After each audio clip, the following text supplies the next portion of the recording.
তো গবাদি পশুর পাতলা পায়খানা মূলত হয় হচ্ছে ৪টি কারণে। তো আমরা কি করি, যে কোনো কারণ হোক, আপনার গবাদি পশু পাতলা পায়খানা হলে আমরা দোকানে এসে বলি যে আমাদের ট্যাবলেট দেন, ট্যাবলেট খাওয়ান। অনেক সময় পাতলা পায়খানা ভালো হয়, অনেক সময় হয় না। অনেক ৩টা ফার্মেসি থেকে আপনারা ওষুধ খাওয়ান, একের পর এক খাওয়াচ্ছেন, কিন্তু তারপরে পাতলা পায়খানা চেক হয় না। একসময় দেখা যাচ্ছে যে আপনারা অনেক চিকিৎসা করার পরও গরুটি আপনার পাতলা পায়খানা চেক না হয়ে মারা যাচ্ছে, ডিহাইড্রেশন হয়ে মারা যাচ্ছে। কিন্তু কেন এসব হচ্ছে?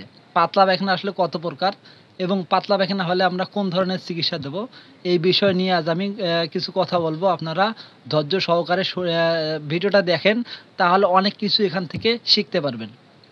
অনেক কারণে হয়, তার মধ্যে আমি 5টি কারণ নিয়ে আপনাদের সামনে কথা বলবো। এক হচ্ছে ভাইরাস জনিত কারণে পাতলা পায়খানা, ব্যাকটেরিয়া জনিত কারণে পাতলা পায়খানা, তারপর হচ্ছে আপনার খাদ্যের কারণে পাতলা পায়খানা, মানে আপনার পচা খসা খাবার খাওয়ানোর কারণে আপনার হচ্ছে পাতলা পায়খানা।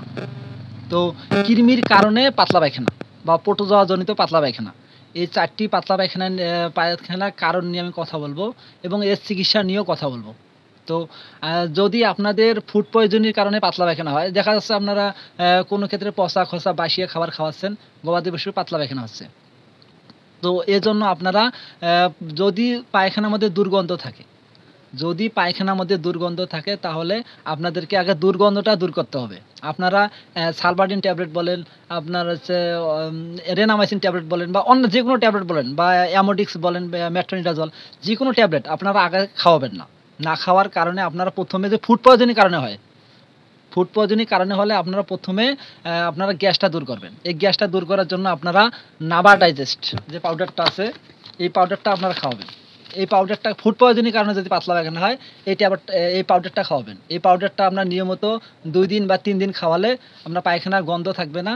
তারপর হচ্ছে আপনার পায়খানা অটোমেটিক চেক হবে। এখানে জিঙ্ক দেওয়া আছে, সোডিয়াম দেওয়া আছে, অনেক ধরনের ম্যাগনেসিয়াম, অনেক ধরনের আপনার উপাদান দেওয়া আছে। পাতলা পায়খানা চেক হবে, দুর্গন্ধ দূর হবে। তো এর আগে আপনারা কোনো অ্যান্টিবায়োটিক দেবেন না। যদি ফুড পয়জনের ক্ষেত্রে আমরা অ্যান্টিবায়োটিক ব্যবহার করেন, দেখা যাবে যে আপনার গবাদি পশুটি আপনার পেটে গ্যাস জমবে, পায়খানা একবার বন্ধ হয়ে যায়, পেটে গ্যাস জমবে। যেগুলো আপনার পচা খসা খাবার আছে, এগুলো বের না হয়ে পেটে গ্যাস জমবে, হওয়াতে আপনার ফুড পয়জনই হবে। তখন আপনাদের ফুড পয়জনের চিকিৎসা করতে হবে। তো তার আগে পায়খানা কিন্তু তখন শক্ত হয়ে বন্ধ হয়ে যাবে। তো এটা আপনারা কখনোই অ্যান্টিবায়োটিক আগে ব্যবহার করবেন না। অ্যান্টিবায়োটিক ব্যবহার না করে আপনারা স্যালাইন খাওয়াবেন, আর যে পাউডারটা দেখালাম এই পাউডারটা খাওয়াবেন। তাহলে আপনার পাতলা পায়খানাটা দুর্গন্ধ দূর হবে, পাতলা পায়খানা চেক হবে। আর অ্যান্টিবায়োটিক ব্যবহার করা এখানে কোনো প্রয়োজন নেই। দ্বিতীয় যে আপনার কারণে পাতলা পায়খানা হয়, সেটা হচ্ছে কৃমির কারণে। যদি কৃমির কারণে আপনার গবাদি পশুর পাতলা পায়খানা হয়, তাহলে আপনারা বুঝবেন যে যদি কৃমির কারণে পাতলা পায়খানা হয়, তাহলে শরীরের মধ্যে কিছু লক্ষণ আসবে। যেমন আপনার 2 দিন 3 দিন বা 1 দিন পর পর পাতলা পায়খানা হবে। অনেক সময় পাতলা পায়খানা শুরু হচ্ছে, আপনার পায়খানা আপনার বন্ধ হবে না। তো তারপর হলো পায়খানা তো খুব একটা দুর্গন্ধ থাকবে না, হালকা দুর্গন্ধ থাকবে এবং পায়খানা পানির মতন হবে। তাহলে বুঝবেন যে এটা আপনার হচ্ছে কৃমির জন্য পায়খানা হচ্ছে। তো অনেক সময় দেখা যায় যে পায়খানার মধ্যে কৃমির কিছু কিছু ছোট ছোট ডিম আসবে। তাহলে আপনাদেরকে আপনারা অনেক ওষুধ খাওয়াবেন, বা অনেক ওষুধ হয়তো খাওয়াইলে আপনার চেক হবে না। আপনারা যদি সালবাডিন খাওয়ান, রেনামাইসিন খাওয়ান, বা অন্য ওষুধ খাওয়ান, এখানে কোনো ওষুধ খাওয়ানো যাবে না। তো আপনারা কৃমির কারণে যদি আপনার পাতলা পায়খানা হয়, তাহলে আপনারা সেক্ষেত্রে আগে কৃমির ওষুধ দেবেন, কলজা কৃমির ওষুধ দেবেন। কলবে কৃমির ওষুধ খাওয়ানোর পর আপনারা লিভার টনিক খাওয়াবেন। তাহলে আপনার গবাদি পশু যে পাতলা পায়খানা আছে, পাতলা পায়খানাটা অটোমেটিক চেক হবে। তো এই কৃমির কারণে হলে আপনার অ্যান্টিবায়োটিক ব্যবহার করা যাবে না। তারপর ফুড পয়জনের কারণে পাতলা পায়খানা হলে আপনার কোনো অ্যান্টিবায়োটিক ব্যবহার করা যাবে না। এই দুটো ক্ষেত্রে আপনার অবশ্যই স্যালাইন খাওয়াবেন। এই দুটো না, আমি যে কটা আপনার কারণ বলবো, যে কটা পাতলা পায়খানার কারণ বলবো, প্রতিটা ক্ষেত্রে আপনাদেরকে অবশ্যই স্যালাইন খাওয়াইতে হবে। কেননা স্যালাইন হচ্ছে আপনার পাতলা পায়খানা হলে গবাদি পশুর পানি শূন্যতা দেখা যায় এবং ডিহাইড্রেশন দেখা যায়। এক্ষেত্রে যদি স্যালাইন খাওয়ান, তাহলে ওর পানি শূন্যতা পূরণ হবে। তো অবশ্যই আপনাদের যতবার পায়খানা করবে অতবার স্যালাইন খাওয়াইতে হবে। তো স্যালাইন খাওয়ানোর একটা বিষয় এখানে বলি। তো অনেক ক্ষেত্রে দেখা যায় যে একটা স্যালাইনের খাওয়ানোর নিয়ম হচ্ছে আপনার 20 লিটার পানির মধ্যে 1টি স্যালাইন খাওয়াইতে হবে। যেমন হচ্ছে গ্লুকোলাইট, এই গ্লুকোলাইট স্যালাইনটি আপনার লেখা আছে এখানে 20 লিটার পানির মধ্যে 1টি স্যাচে দিয়ে আপনার যতবার পায়খানা হবে অতবার আপনাকে খাওয়াইতে হবে। তো আমরা কি করি, অনেক সময় 2 লিটার পানির মধ্যে, 3 লিটার পানির মধ্যে দিয়ে খাওয়াই। কিন্তু এভাবে স্যালাইন খাওয়াইলে আপনার গবাদি পশুর ক্ষতি হবে। উপকার হওয়ার চেয়ে ক্ষতি বেশি হবে। কারণ স্যালাইন খাওয়ানোর একটা নিয়ম আছে। তো ওই নিয়ম অনুযায়ী অবশ্যই আপনারা স্যালাইনটা অবশ্যই গরুকে খাওয়াবেন। যতবার পায়খানা করবে অতবার খাওয়াবেন। তাহলে ওর পানি শূন্যতা পূরণ হবে এবং শরীরের যে ঘাটতিটা আস্তে, আস্তে পূরণ হবে। সেটা হচ্ছে ৩য় যে কারণটা সেটা হচ্ছে ব্যাকটেরিয়া জনিত কারণ। এই সকেরেসিয়া কলাই নামক ব্যাকটেরিয়ার দ্বারা এই রোগটি হয়।